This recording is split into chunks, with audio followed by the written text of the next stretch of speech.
guys, this is Schauer Thoughts with Sarah Schauer, a podcast for left and right brainers, also middle brainers, anyone with a thalamus, hypothalamus, brain stem. If you're conscious, you're with us. This is the podcast where we deep dive on a more nuanced topic, I guess, in a silly yet informative way. A shower thought is a random musing. You know, they can be deep, but they can also be incredibly shallow, as is a shower, right? If you pull the stopper up, let the water fill up the tub, then yeah, it's going to get deep in the shower. But before we get into the nitty gritty, like always, we need to, relax, unwind, talk about what happened for me this week, what happened for you guys. For me personally, I went to Salt Lake City for Shannon Beverage's of X's and O's podcast, or just of YouTube or Tumblr if you know Shannon Beverage. She is also signed to Studio 71, and Rebecca also helps Shannon with their podcast, right? Yes, I do. I'm also her producer. Who is your favorite lesbian that you work with? Probably my girlfriend. Ugh. Okay, in the Studio 71 context. Myself? Okay, you know what? I'm just gonna stop this. And you know what? I think it's fun to start lighthearted beef with Shannon, but and Rebecca now too. But no, I don't want to be involved. You're what? I don't want to be involved. You don't want to be involved. But yeah, so I went to Salt Lake City and it was great. Loved meeting people there. The audience was very gay. And we did obviously have to touch on religious trauma. It's interesting because this episode is going to be about my trauma made me funny. But this is going to be, I guess, before we get into that, before we psychoanalyze that, Salt Lake City has a very, very high Mormon population. And the audience for this show, I guess a lot of them were raised Mormon. I don't know how many were currently Mormon, as it was a largely gay audience. And I mean, that is still possible, but is it? I don't know. But I asked the audience, since I was raised Southern Baptist, speaking of religious trauma, what do we think? Who do you think got it worse? Mormons or Southern Baptists? And I fully expected them to say Mormons, and a majority of them said Southern Baptists. So I was like, oh my God, did I have it worse than I thought? And then, in hindsight, I think I might have. But Mormonism and the trauma that comes from it, totally valid, right? I also realized nuance. Ethel Cain was raised Christian, but I didn't know which denomination, and Ethel Cain was raised Southern Baptist, and so I'm going to re-listen to Preacher's Daughter with all my attention. I mean, I'm going to go through each song. I mean, I listened to Sun Bleached Flies probably 1,000,000 times the day after the show because I was in my hotel, and I saw two separate mission groups, and, they had, Christ the Redeemer and, verses on their shirt, and it was all matching. And the thing is they were probably having a grand old time. They were like, oh, we're so happy to be in Salt Lake, traveling with the fam. And I was just a gay person in the corner, eating my buffet breakfast, looking at them, sunglasses on, listening to Sun Bleached Flies on repeat, and just having the most vivid flashbacks to mission trips growing up. Just a devastating time for me. And, and I don't mean to project my feelings onto them. Maybe they love what they're doing, but it was just a throwback. And, Rebecca, you also have some religious trauma. Was that right? That is correct. Mm-hmm. You just told me that you were raised by... What was it called? I was raised by wolves. Wolves? No. Yes. Yes. I was raised in, it's called charismatic.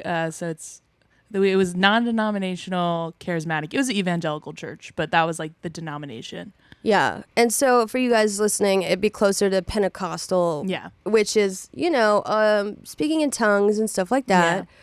Yeah. Which is interesting. I've never been to one of those churches. My churches were just incredibly strict. And I mean, sometimes there would be new age stuff, but they were totally against self-annihilation. I don't know how to say that, where it's a sin and, it's a trauma. It's all traumatizing. But that was Salt Lake, and it was great, but it was beautiful. There was snow and there was gay people, and it was super fun.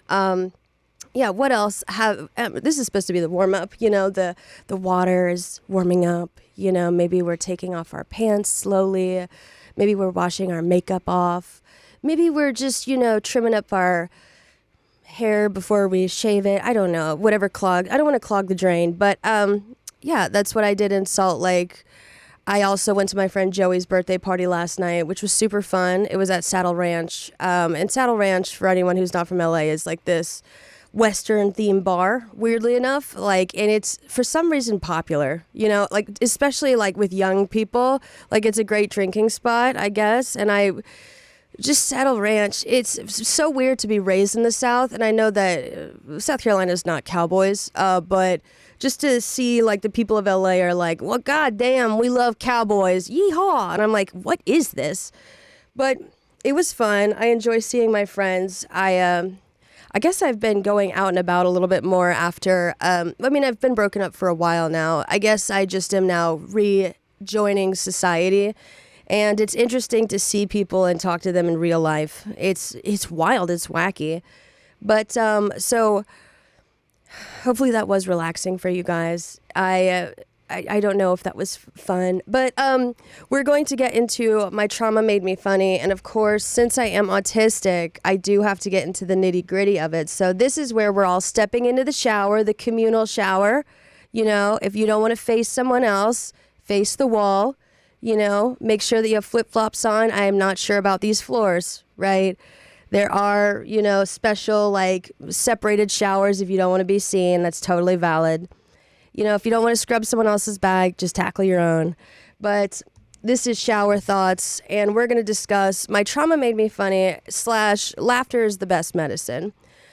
Now, I'm going to be reading from Medical News Today. There is an article called Ancient and Healthy, The Science of Laughter, because I do love science, and, we do have some people who follow for the information, some people who follow for the funny. I'm going to try to do a 50-50 split today. You let me know how it goes. But laughter as a method to cope, and so it's associated actually with endorphins and higher pain tolerance.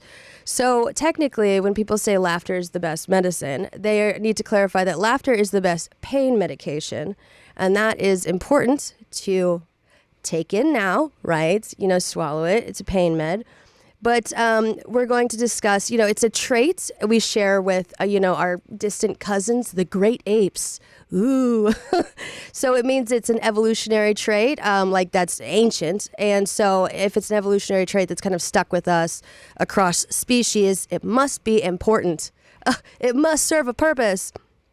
But humans, like great apes, are social creatures. And one theory is that laughter, helped us bond. Instead of, and so like I've discussed with emotions and sensations, laughter obviously comes from the mouth, right? Or the butt if you laugh too hard. Farts are the ass's laughter.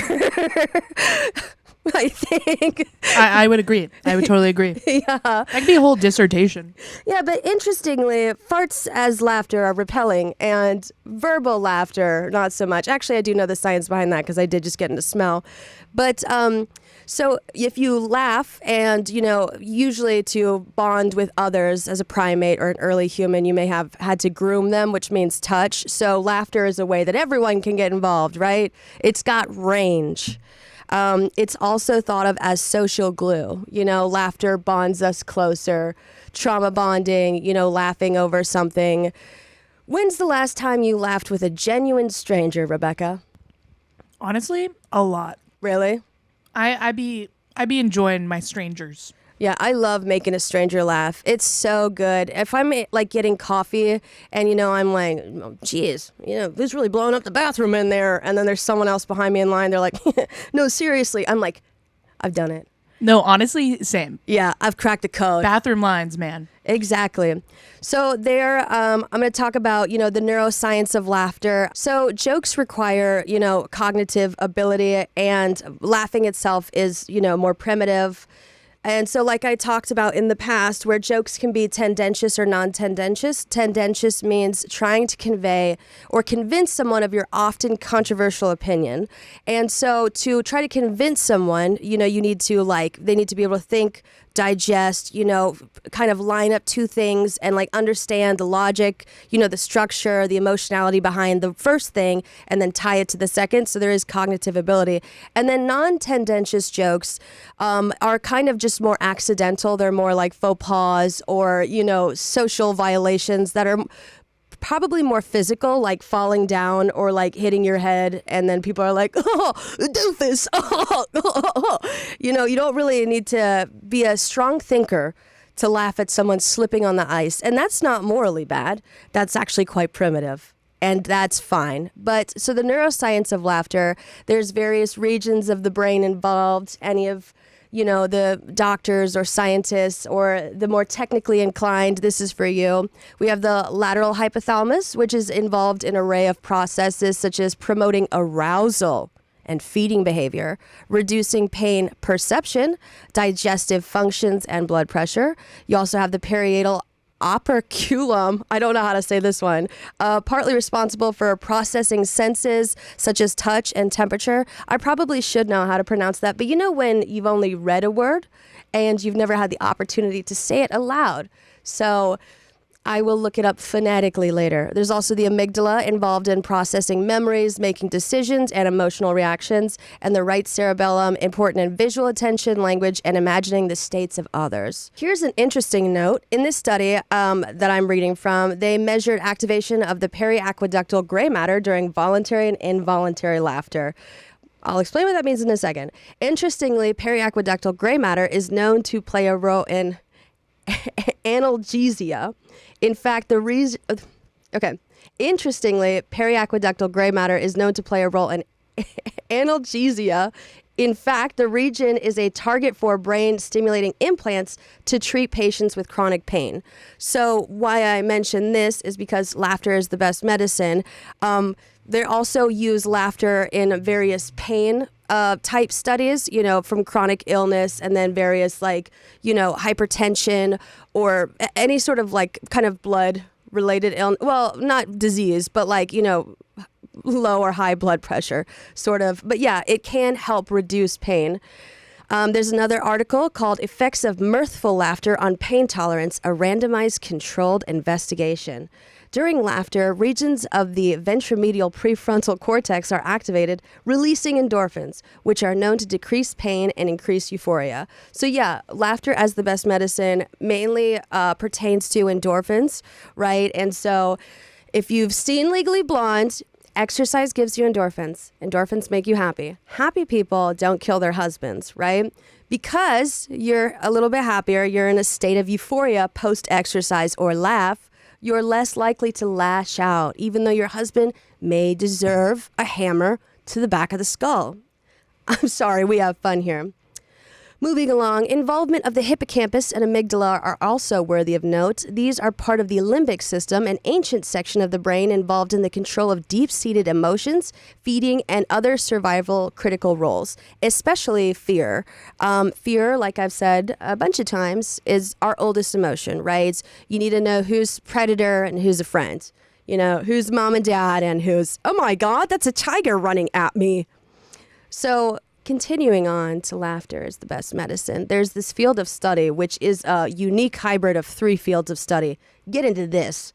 Psychoneuroimmunology. It's psychology, neurological activity, and hormonal state. And this is where people are like, positive attitude, can really change. Just smile, man. Just be happy. But positive frame of mind really does make us physically better. It's not in the mind. Psychology modifies physiology. So whenever someone's like, dude, don't worry about it. Just smile. Ooh, they mean well, but also, can you give a little bit more nuance? Like, what do you mean by that?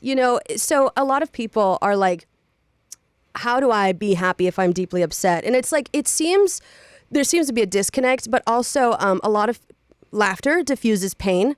It's a pain medication. So if you'll notice, a lot of people, when they fall, some people will cry. I'll cry, but some people laugh, and it's a way to help them feel more comfortable in the situation.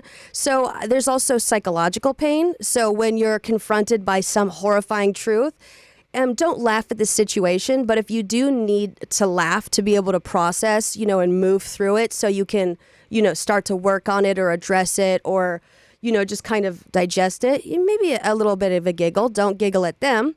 But studies that research laughter's medicinal effectiveness are scarce, but there has been research conducted regarding, vascular function, cardiovascular health, depression, and then mental well-being of the elderly. I will link this research below, but, endorphins and exercise, so it makes sense that it pertains to, your blood vessels, your heart functioning, depression, right?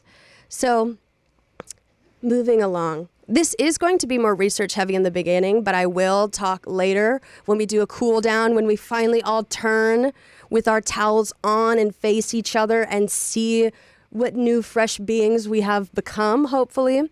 But I'll give a comedian's perspective on, because trauma can be funny. We'll get to it. It's nuanced. But social laughter is correlated with an elevated pain threshold. So because more endorphins, you can handle more pain, kind of like if you're in fight or flight, or those moms who a car runs over their child and they lift it up, and normally it'd be incredibly hard and painful to try to lift a car off a child, but endorphins, it'll suspend that so you can kind of just, my baby, no. This is the discussion portion. So of this study that is linked below, we tested the hypothesis that social laughter elevates pain thresholds, both in the laboratory and under naturalistic conditions, the wild. In both cases, the results confirm that when laughter is elicited, pain thresholds are significantly increased, whereas when subjects watch something that does not naturally elicit laughter, pain thresholds do not change. These results can best be explained by the action of endorphins released by laughter. An important distinction to draw between Duchenne laughter, which is relaxed, unforced laughter. It's stimulus-driven, emotionally valent, involving involuntary contractions of some muscles, and then non-Duchenne laughter, which is context-driven and emotionless, with a lack of stimulus in the part of the brain I can't pronounce. So neuroimaging evidence suggests that these two types of laughter involve different neural pathways. So genuine laughter and fake forced laughter are different processes in the brains, right? Moving on. The involuntary nature of Duchenne laughter is largely responsible for the well-known contagion effect, whereby we are stimulated to laugh just by others laughing. So, laughter, like emotions, are contagious. It's because laughter is a social bonding sort of thing. It signals play. If someone is laughing about something, you're going to start laughing. You'll be like, what's the deal? Unless the context is incorrect, right? If someone starts laughing at a funeral, it really depends on who you are, who the deceased is, relationship with them, secrets things you see. But precisely because Duchenne laughter is intensely social and contagious, it is likely that the endorphin effect is limited to this form of laughter. Indeed, only Duchenne laughter has the capacity to mitigate negative emotions and stress. Okay, so like I said, Duchenne laughter is relaxed and unforced. Okay, it's stimulus-driven, emotionally valent. So that means that if you'd like to heal with laughter and you think that laughter is the best medicine, the type of laughter that will give you endorphins to actually make you heal is the type of laughter that is contagious. Therefore, you need it in a social setting, right? It's unforced. It's relaxed, it's stimulus driven, right? Some oopsie doodle happened, and you're bonding with someone else. So that's the type of laughter you need to heal, not the forced laughter or the context driven laughter, which, okay, this is a mental health note. When you're alone, whether that be inside your mind or on your phone or the computer, writing out that funny self-deprecating joke, you will not be engaging with Duchenne laughter. Therefore, that method to cope will not work. It may seem like it works, but it's kind of just making you ridicule yourself further, right? You will not have access to the contagious type of laughter when you're alone, mocking yourself on the computer or on your phone, right? To actually be contaminated by laughter, you need to hear it, right? So if you can't hear anyone around you, you're just mocking yourself and you will not receive the endorphin rush.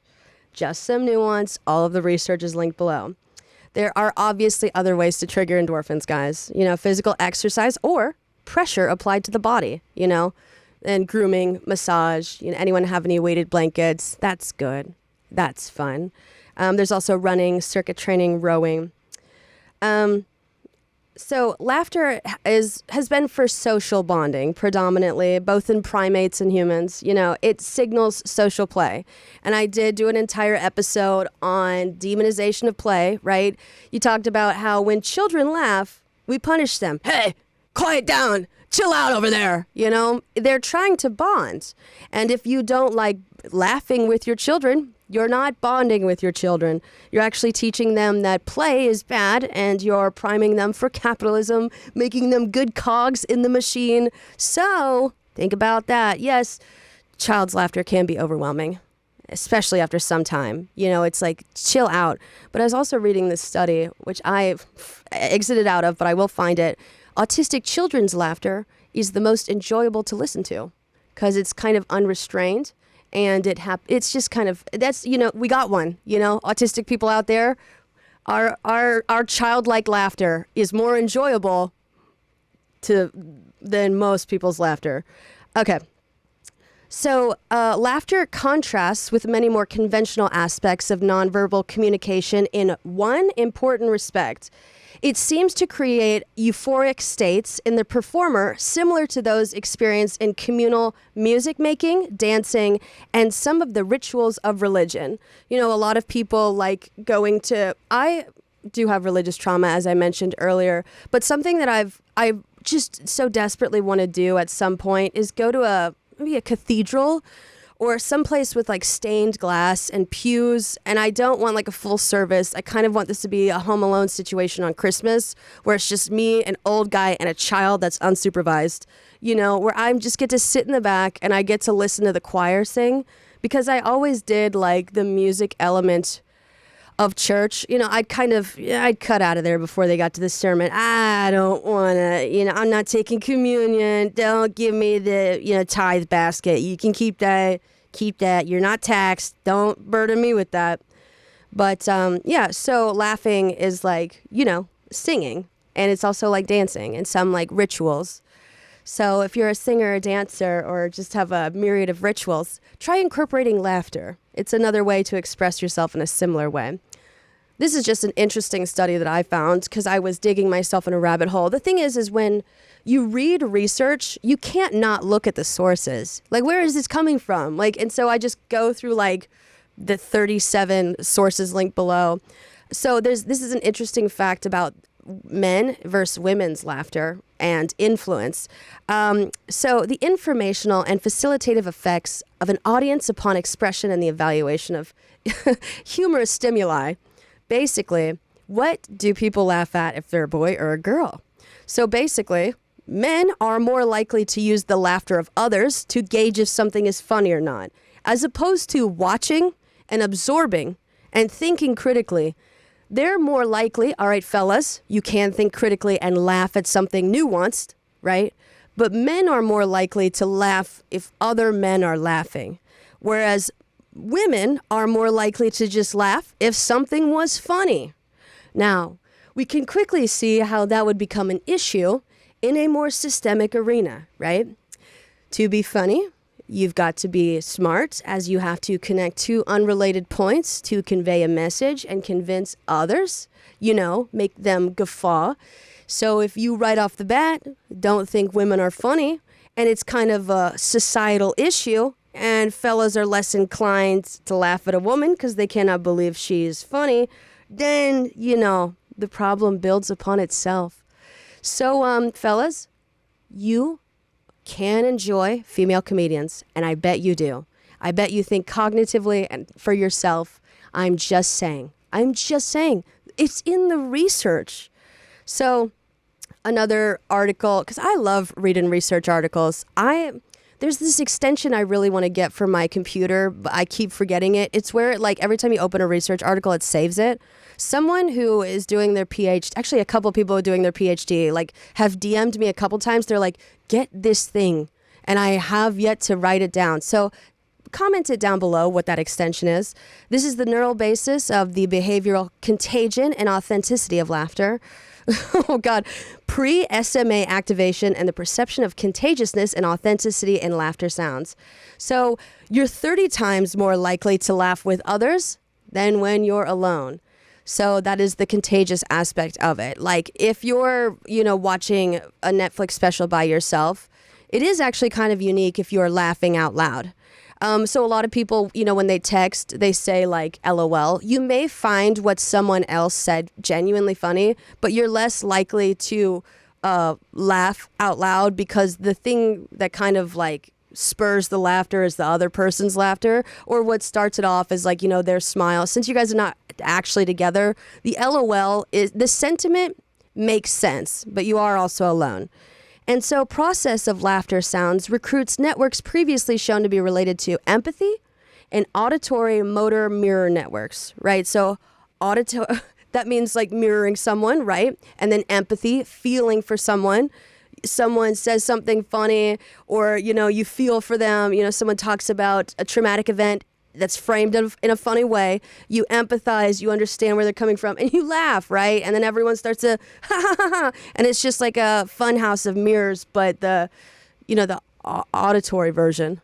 But yeah, I did also. I was reading just this analysis of the use of dark humor and or black humor in fields that are more trauma and crisis centered, like a lot of emergency personnel, like doctors, EMTs. I guess funeral directors are not emergency services, but it kind of looped in everyone that has to deal with gore or death or suffering or trauma quite regularly. So there's more to it, but what I wanted to touch on is they did an analysis of dark humor in professions, and there's 4 common theories behind humor.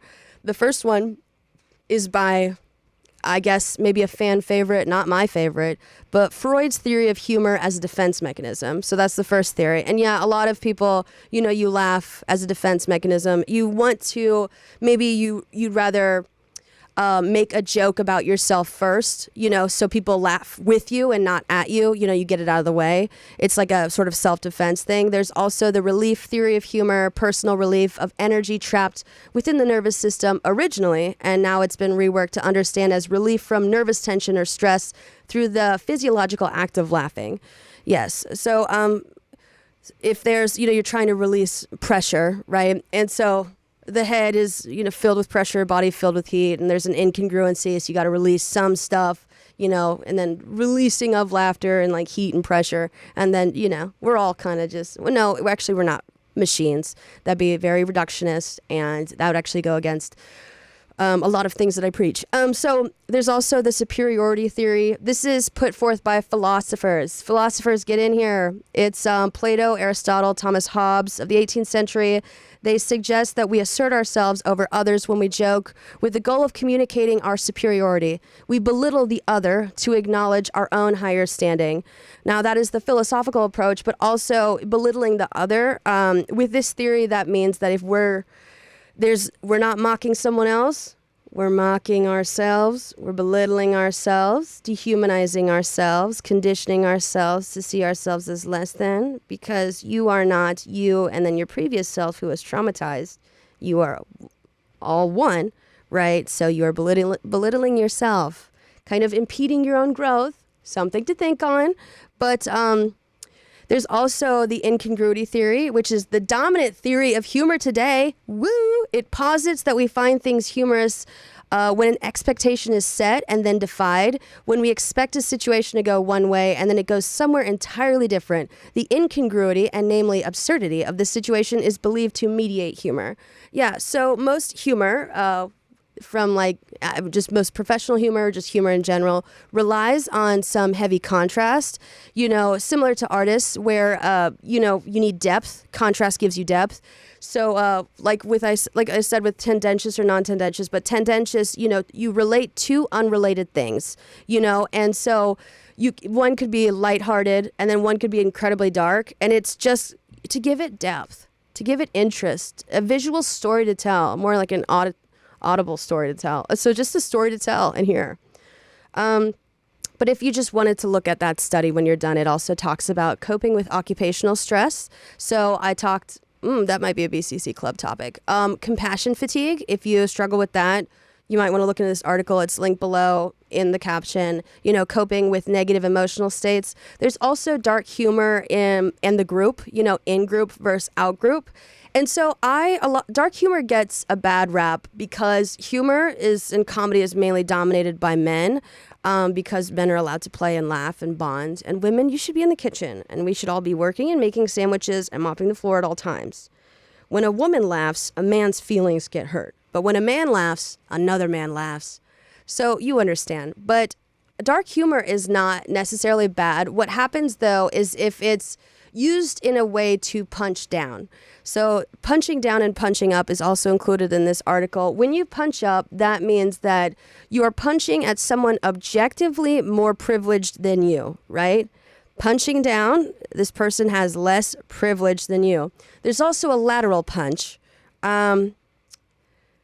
Lateral is horizontal, yes? Yes, because lat is flat. Yeah, I don't know why my brain will not accept that. So like a horizontal punch as opposed to punching down or up. Sometimes you'll hear gay men say the D slur, and that is nuanced. A lot of people are like, hey, and sometimes, sapphics are like, okay, you're on thin ice, buddy. You're on thin ice. And, it's just, there's a bit of we're all in the same group, but we're not the same type of people within the same group. You understand, right? I guess the most similar thing would be in the more neurodivergent community is like if I made a joke about people with dyslexia. Sure, they are neurodivergent, but autism and ADHD I may have wee bits of dyslexia, but would I go all in on someone who's dyslexic? No, but it would be a horizontal punch, and thus the community comes together and we decide, is that all right? Now, I don't think that the neurodivergent community would. We are very much black and white thinkers, so I think it'd be a hard divide. But I'd also like to get into, just because I have to, the alt-right pipeline and indoctrination. Now, I'm not saying that like humor and dark humor is going to get you into the alt-right pipeline. No, I'm saying the way that we use humor to joke about others versus ourselves. Because the alt-right pipeline aims to dehumanize others. And sometimes when we joke about ourselves, we accidentally dehumanize ourselves. And that's a very hard cave to crawl out of. So the alt-right pipeline basically is broken into three parts. It's normalization, acclimation, dehumanization. And so it always starts with jokes, right? Whenever someone says they're just joking, and they're talking about something quite serious, that is a way to indoctrinate someone into a very specific type of thinking. I do also have Humor by Terry Eagleton, and I've said this a couple times now, but comedians do talk and convince people of opinions in the same way that pastors do. Like, it is proven. You can also pick up when narcissism comes to church, that topic is touched on. So whenever someone is like, it's just a joke, that would be like saying it's just a sermon. Sermons are meant to convince. A stand-up show is meant to convince you of the comedian's opinion. So if the comedian has some pretty dark underlying beliefs, they're actually going to start to indoctrinate you into some pretty dangerous belief systems. There's also something called jester's privilege. So a lot of people assume that comedians are idiots. To be funny, consistently, tendentious, to convince people, to keep growing and actually be respected within the comedian world, you have to be smart. You have to be strategic. You have to know what to talk about, what not to talk about, how to go about talking about certain things, right? But so jester's privilege, a lot of people assume that comedians are idiots because we assume that comedy is a low form of art, right? It doesn't take a genius to make a joke. That is where you're wrong, right? If you'll notice, at the presidential inauguration of Mr. Donald Trump, who did you see in the crowd? You saw like Theo Vaughn and comedian types. Now, there's a bunch of like female country music singers, I guess, that performed at the inauguration who got more shit than the male comedians that were there. And that is very much intentional, right? Of course, women are held to higher standards. Also, singing is thought of as a more nuanced, a smarter art form. However, these people are also artists, right, who were there and showed up. But everyone assumes because they're idiots, oh, they don't realize why they're there. They probably just, they're probably going to go on their podcast and make a joke about how they got this email in the email and they just showed up for the hell of it for a funny story to tell. No, that's very intentional. Also, historically, throughout time, jesters advised and, acted on behalf of kings. So that's because their message was received in a painless way, right? If you're laughing after you're receiving some some horrible, not truth, but belief, right? Oh, but you're laughing. It feels good. It's like easier to accept this, and so just because a comedian looks like a doofus does not mean they're an idiot. And falling for that trick is falling for the trick that's kind of persisted throughout time with kings and dictators and what have you. You understand? So alt-right pipeline, normalization, acclimation, dehumanization. I'm going to have something to drink right now because I am parched from speaking. Now, Rebecca, is this making sense? Yes. Okay, and so I wanted to clarify this. I talked about this on TikTok yesterday.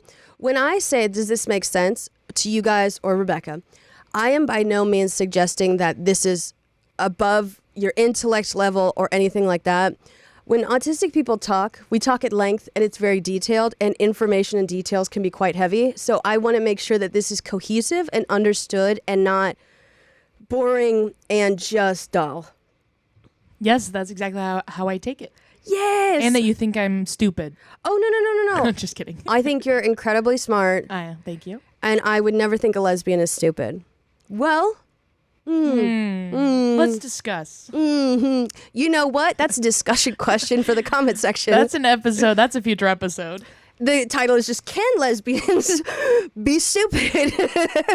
No, that's setting myself up for failure. So there's also another part of this. But okay, so yeah, with normalization, acclimation, dehumanization, it starts off with just like jokes about like women being dumb and stupid. And, and the thing is laughter is the social glue. It's social bonding. So if a bunch of young boys or young children get together and they start laughing without realizing what they're saying, women belong in the kitchen. My mom's a bitch. Autistic people. Just like, sorry, I didn't really have a punchline. Wow, that was my whole stand-up set. Yeah. Just, a tight 5 seconds, not even 5 minutes. But if you laugh about it with others, and since they're kids, some kids will know the weight of what they're saying, but they probably won't. But they've now indoctrinated themselves. And then, so acclimation, if you keep repeating it, right? Repetition is the key to learning. Why do we do flashcards? So we can memorize it, right? And then dehumanization. You've surrounded yourself with, you've bonded with, you've joked with, you've actually internalized and acclimated to some pretty damaging beliefs. And in the process, you've dehumanized a large group of people you likely have never talked to, right? And so why I mention this is because you can do that to yourself. You can dehumanize yourself. Normalization. You start telling everyone, I'm an idiot. My mom thinks I'm stupid and she doesn't let me read. And then we're all like, you can't read. And then you're like, yeah, I'm an idiot. And then we all, acclimate to it. We all laugh about the fact that you can't read and you're a stupid, big, dumb idiot, even though you're the one who brought it up. And then after a while, you feel like shit. And the group treats you like shit. And I'm not saying it's your fault. I'm saying that, like, you kind of taught them to do that, right? If you joke about how you're a useless piece of shit quite often, right? It's social glue, and then it's repeated. So it's memorized, and then it's memorized, it's internalized, and it's integrated into your belief system. And now people believe that you're a big stupid idiot. That's why you should probably joke about positive things about yourself instead of like, I'm an idiot. Be like, I am the biggest genius who ever walked this earth. I am a god before man. My math team is just me. Even there's something, the contrast is still there, right? The joke element is still there because you're saying something it's likely not true, but that's better to condition yourself in a positive way as opposed to a negative. And that humanizes yourself. That does humanize yourself, and it humanizes you in a group that you've bonded with. There's also, additionally, the 4 stages of minority portrayal. So it goes non-recognition, ridicule, regulation, respect. And so I've talked about this in the past. What's the difference between banter and ridicule, mocking, is respect. So I love a good banter, right? Like if we're friends and we're riffing about being gay weirdos, that's great. But the thing is to get to that level with someone, you first must respect it. I first must acknowledge Rebecca's gay weirdness in a respectful, unprovoked manner, right? Consistently to display to Rebecca that I respect your gay weirdness, right? And I mean it, right? I'll show up for you and I'll defend you if someone has anything to say. And then once that has been done, then we can joke, go back and forth about being gay weirdos. Well, then Rebecca would also have to respect my gay weirdness, tastefully, unprompted. And so that's the difference between banter and ridicule. That's also why comedians know this as well. The reason why a roast works and the reason why people don't get as hurt as they could be after a roast is because these comedians have worked together for years. They have, private relationships and private friendships, and they've shown up for each other, and, they've taken each other and put them on each other's lineup. They've put each other on shows. They've gone to their shows. They've posted their shows. They have talked to them like normal human beings. And so when they get on stage, it does seem harsh, but these people are friends, or at least respected colleagues, or they understand the importance of camaraderie, right? And so the reason why a roast would not work if all of these people were truly strangers. Then that would be just straight up mocking someone, I mean, you can see kind of an example of if say a roast of all gay people, and then there was a straight person, and none of us knew each other, but then the straight person decided to start mentioning our gayness as a roast. It's you haven't really, but if there was a straight person on the lineup and they were our friends and they were like, I'm the only straight person here, I got a whole bunch of, carpet munchers and pole suckers to my right, then we're like, that's Gare Bear. Gare Bear has showed up for us, and he's at Pride as an ally. And that's the only time, he's shown his respect before he starts ridiculing.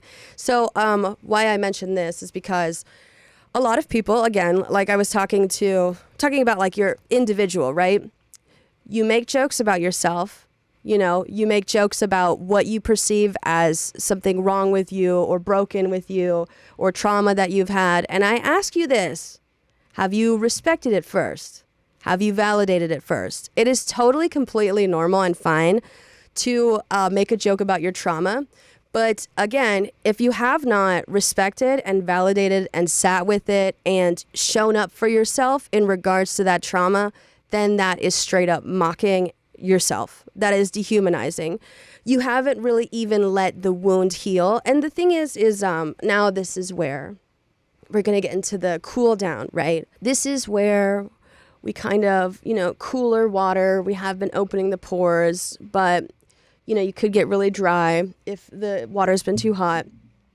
So it's trauma can make you funny in that it makes you hyper observant, right? Hyper vigilant, and you are more aware of things. And if you're more aware of things, you can realize when things are related. They have the same logic to it, trauma can be shocking, and one of the key components to a joke is shock or just something that's very high contrast. So you do have half the joke written, and if you're use jokes as a defense mechanism, that makes sense. And the more you engage with a skill, the more you build it. So if you're joking more often to get ahead of being made fun of, then yes, you will actually start to develop the skill of being funny. But a lot of people, trauma is by itself is not funny. Trauma is mental, like pain. I mean, it could be physical pain as well. But if a lot of people don't take trauma very seriously because they think of it as something mental, but mental health and mental trauma is very real. If you were to think of what happened to you that you're about to joke about as like this big gaping wound on your leg, like you make the mental trauma some real physical thing. If you were to just go into a group of people, look at my leg, it's open and it's bleeding, that could be shocking. And it could make people nervously laugh for you. But the thing is that nervous laughter is because they're uncomfortable. It's not because you did anything funny, right? So in a similar way, if you present to someone, you're like, hey guys, my dad beat me. They're laughing because they're uncomfortable, similar to like seeing an open wound, They are like, we're now in pain, because the thing is emotions, like laughter, are contagious, right? And so you said something traumatizing. You can actually, I should have read all the way through that nursing article. You can, get vicarious trauma through people if you witness enough gore or you hear horrifying events, right? I was going to say something awful. If you're in the hospital and you're not physically shot, but you see someone who's been, you can get traumatized from that.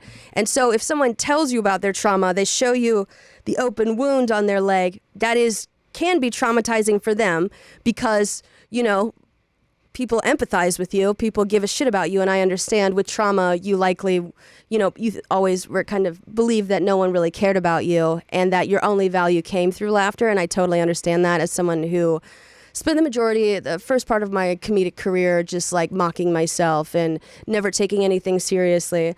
But you just showed people an open wound and now they're laughing nervously, not because what you said was funny. And the thing is you may have conditioned yourself with how you were raised to think that like, since you got hurt and your parents always laughed at you and you attempted to bond with your parents, that may be the unconscious thing that you're trying to do with others. However, do you want to bond with people like your parents, right?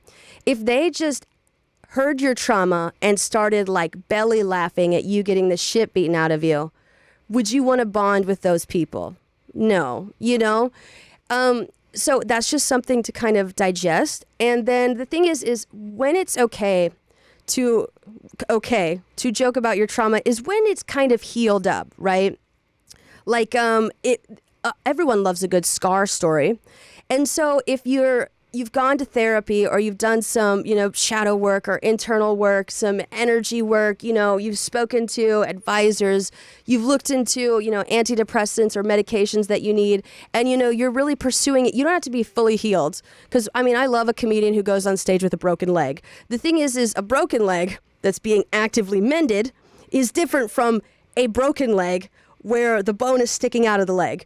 If I saw a comedian step on stage with a broken leg, bone out of leg, I would be, someone get him off stage. But, if the same guy comes in a week later and he's in a cast, go ahead, because it shows us that you're actively working on it. So we're like, okay, yeah, you're healing. And so the same thing with like mental trauma. If you're, sometimes you need a preface like, oh, I've been working on this in therapy and, I take medications. You really do have to kind of set up the trauma jokes because, all comedians have to set up jokes, especially if you're about to joke about something unseen.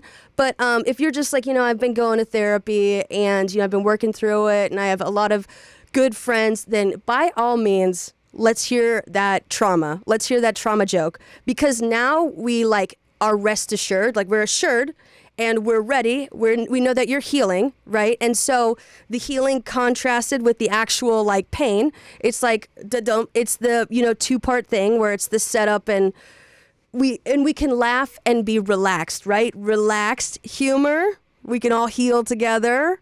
So yeah, just kind of workshopping that you're actively working on it. And then also the thing is comedy is a unique art in that jokes get old very quickly, especially very bad jokes. In comedy, it's called burning your material. If you go to a stand-up show and you post a clip online and then that clip goes viral, because the thing is people are now going to come to your show because of that clip. And so jokes lose their punch because they value shock, and they get less shocking the more times you hear them. That's why SNL in the 80s or 70s, SNL's never been funny, I don't care, right? Those jokes were like so brand new at the time, but now they're kind of like, It's because we've heard them so much. In a similar way, like if you keep telling people about your open wound on your leg, we're going to be like, And the thing is what you want out of that situation is for people to laugh so you can get your painkillers. But now they're not even laughing and it's not working anymore. But also the thing is from another medical analogy is laughter is the best painkiller. Okay? Now a painkiller it's not an antiseptic. It's not an antibiotic. It's not even an antidepressant, right? So if you have an open wound and you just take painkillers, that wound can still get infested. It can get necrotic. It can really take a toll on you. Like a lot of people will joke, I'm going to make it personal. My parents were super Christian and very harsh and kind of hated me growing up. And I hid away from the rest of the world. And I couldn't stand the idea of being seen. I didn't even dream, right? I literally hid in a closet to the point where every single house that we lived in, there was a sweat stain on the floor of someone sitting crisscross applesauce in the closet, right? I did not want to be seen by people. And then, so not being exposed to other people, I didn't know what was normal. Emotions were just so volatile with me when I was younger. And then the autism, it didn't help. And so then when I got to college and I found alcohol, I couldn't handle those emotions, so I just straight up numbed, right? That's not funny. That is true. But the thing is that first wound of being not taken care of by my family there's now a second wound of just alcoholism, right? And so in a similar way, like if you don't heal the mental wound and you just keep taking painkillers, now the wound is going to get infested, right? Sure, you can't feel the pain, but now there's going to be a secondary issue, right? They might have to amputate, and that's a whole nother additional thing. So, be careful with compounding trauma jokes, especially things that are directly related. And also just in the painkiller analogy, like if you're joking with your friend about some trauma, you should always want to bond with your friends. But if you have not specified that you're making the effort to heal it or work on it, it hurts. As from a addiction standpoint, if I saw someone with an open wound, every time I see them, they mention their open wound, but they're like, oh no, it's totally fine. I got painkillers. I would start getting genuinely upset with them, And then a lot of people who are traumatized, your trauma is very real. However, if you're not taking care of yourself and you just keep taking painkillers, which is just laughing about your situation, of course, people are actually going to start getting very upset with you. Because your trauma is mental, but it's also real, right? It can take a toll on you. People always joke, like this is dark humor, right? Some people get so depressed they don't clean their rooms. Some people get so depressed they kill themselves. You know what I mean? So just because everyone's laughing, it could be nervous laughter, right? And then eventually the shock goes away. We know that you're wounded, right? The wound is very real, and I'm sorry that happened to you. But I've seen you now 5 times where you've mentioned the wound and you've only wanted to take painkillers and you haven't wanted to address it, and it's infected, and I can't stand idly by. And then now the wounded person is like, well, that's fucked up because it's not even your wound. It's like, yeah, it's not our wound, but I give a shit about you, and you're not helping yourself. And as a person, as an alcoholic, at some point you do have to walk away if someone does not want to help themselves and they just want to keep numbing. So your trauma, very valid, very real. Definitely joke about it. It's all completely yours. But at least wait until you have a cast on, or signal to other people that you're working on it, or wait until it's a full scar, because everyone would love to hear that. And so a comedian, like on stage, like, so when I say, like, if you're going to joke about something mental health related or an identity that is not visible, like me, I don't look gay for the most part. Before I make any gay jokes on stage, I do have to set up, I'm a lesbian, right? Because if I don't set that up, if I don't tell people I'm gay or I'm healing or, you know, I am autistic, and I make a joke about an open trauma wound, how gay people can be funny and weird sometimes, or like what's up with autistic people, and I haven't clarified any of those things, I kind of just look like a bigot on stage, or someone who's like actually hurt and bigoted now. You know what I mean? And so it just, setup is very important, and also working on yourself. Rebecca? Yes? If you don't mind me asking, have you ever used humor as a defense mechanism? Me? What? You? Yes, honestly, every day of my life. Mm-hmm. Honestly, I use humor like in new settings when I'm meeting new people. It's like I can be like kind of shy at first, and then I'll like crack a joke, and then if they like it, I'm like, oh, okay, like they like me, like it's okay. Yeah. Yeah. It's like, I mean, it just diffuses like tension and like, you know, meeting people for the first time. And so, a lot of people who are, you know, the funny friend of the group, I understand it's so hard to like cut back on being funny, and you're like, you probably don't even, you know, you could one ear out the other what I'm saying right now. But I'm saying you do owe it to yourself if you're the funny friend for a reason, right? If you've had trauma and the trauma has made you funny, right? If you feel like you use it for a defense mechanism, I definitely have. You got to start respecting the trauma too, you know, unprompted. Because you want to be able to joke about the trauma, but you don't want to keep opening the wounds. You don't want it to get like infected. So the easiest way to do that, and this is how you start to build self-respect and self-worth and a self-concept, is when you're in a therapeutic setting, or when you're talking about, you know, trauma that's happened to you, mental health, don't laugh. Like, I know it's so tempting, especially when you talk to your therapist when talking about trauma, and it's like a knee-jerk reaction to like laugh about something that's happened to you. But if you want to start building like self-respect, and you need to microdose it, because honestly, when you're a professional doofus, it's hard sometimes, just stop laughing at what you say in therapy, because they are actually trying to help you. Like, think of them as a doctor who's like, no, we really need like you need like sutures for that. Don't laugh, because that would just be like taking painkillers and walking out of the ER, you know?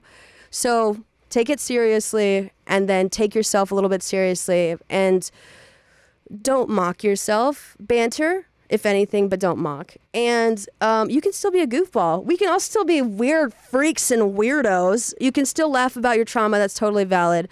And I am sorry that your trauma happened to you. And just practice being sincere. I know it seems cringe, but how I like to ease, this is going to sound weird, to ease into sincerity, is being ironic. You know, irony helps you, like, you know, it's kind of like with role play. This is a separate conversation, but like if you're uncomfortable sexually sometimes and you want to like ease into it, believe it or not, role play is a great way to do that, because if you like pretend to be, you know, ooh, I'm the stepmom in this situation, you can make a joke out of it, and you can like, you know, laugh. And so you're like comfortable, you're like diffusing the tension, and like let the other person, you know, in on what you're doing. But like, we're going to role play being a stepmom and a stepdad. The kids are away for a weekend, and you guys can act ridiculous together. However, if you are still going through the motions of getting sensual, sexy, you actually will start to get in a character. And this character is ironic, but also sensual and sexy. So it's a way to like transition into something sincere, you know, and something more less funny, you know? So you can like enter a new state of mind, whether that be like authenticity, sincerity, sensuality, things that were previously thought of as cringe. You can ironically ease into those things, you know, and diffuse the pain that you feel inside and the cringiness, and then actually get to the state of being that you'd like to be in. But yeah, that has been this week's episode of Schauer Thoughts. Thank you guys so much for joining me in the shower. I hope you enjoyed this. I hope that I'm by no means mad at you or condescending when I ask people if anything makes sense. I believe that most of you are much, much smarter than me, and that's something I appreciate about my audience, is that, I mean, you guys come from like various backgrounds and experiences and, you know, academic levels, but like also you have nuanced opinions and feedback, and just I'm sorry if I ever like seem like I maybe like, are you guys getting this? You know, I have faith in that you understand what I'm saying. But you guys are not the joke. You are the jokesters. And I appreciate that deeply. And if you ever want to be a professional comedian, I hope this helped you in some regard. Also, if you ever want to be a professional comedian and you start doing open mics, just know this. Open mics are so much worse than stand-up shows because every person at an open mic is a comedian. So, and comedians don't laugh at comedians. So if you do go to an open mic and it's silent, don't even think that you did bad, because when I did like my first couple of open mics, I had like comedians come up to me afterwards and they were like, that was really good. And I was like, could you have laughed? But that's not how that goes. Comedians don't laugh at comedians because it is a work environment. But yeah, good luck with everything. I hope you guys become famous stand-up comedians, or, you know, you're just witty and fun to be around and you let that wound heal. Respect it. Put an antiseptic on that thing. Jesus Christ, it's oozing. But make sure to like and subscribe on YouTube. Rate me 5 stars on Apple Podcasts or Spotify. And I will talk to you guys next Wednesday. Goodbye.